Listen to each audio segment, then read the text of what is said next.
Hi, my name's Brad. I'm an applications engineer with Keithley Instruments and Tektronix. In this short video, I'll be showing you how you can analyze the noise and power linearity of a DC-DC boost converter using a Keithley 2461 SMU and a Tektronix 5 Series Mixed Signal Oscilloscope. Let's get started. Here's the setup that we'll be using today.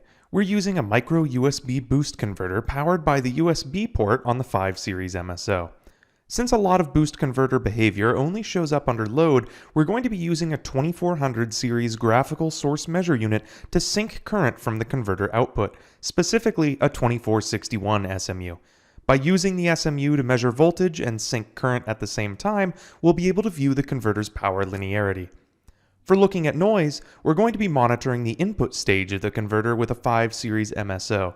Of course, you could also view noise on the output with a separate channel, but I'll leave that to you. Let's start by configuring the SMU.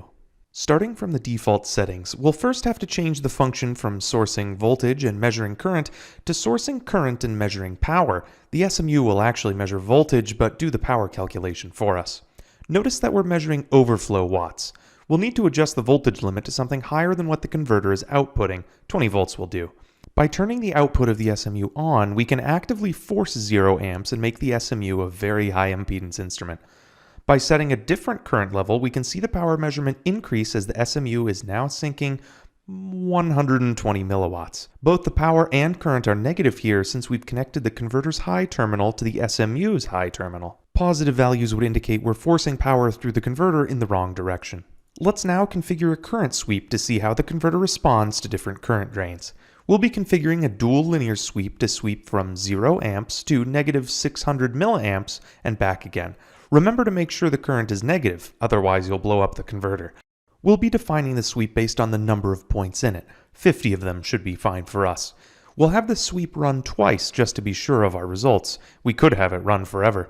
Finally, we'll tap Generate to create and load the sweep into memory, then press Trigger to execute it. Let's go over to the graph screen and see how the power output from the converter is responding. The graph has automatically placed current on the horizontal axis since that's what we're sweeping. The power looks very linear up until about 6 watts where there's a drastic discontinuity. We'd better not use this supply for a device that needs more than that. Now that we know about the power this DC-DC converter can deliver, let's take a look at the noise on it. Again, starting from the default settings, I'll press the Auto Set button and let the 5 Series MSO find the signal for me. Even with the SMU not drawing any power, it still looks like a pretty nasty signal. I'll clean it up a little bit and scale out. Let's trigger the SMU's sweep again and see what happens. Yep, we get a lot of ripple, and remember that this is just on the input stage. As the second SMU sweep happens, these signals look pretty long. I could spend more time using the 5 Series' advanced triggering features, but I think I'll scale out again first to 100 microseconds per division, and then I'll start the SMU sweep again. Well, we can see a bit more noise, and whoa, what was that? I'll move the trigger level and set the 5 Series to capture a single event. I suspect this is the power discontinuity we saw earlier, but even before that we're still seeing 2 volts of ripple.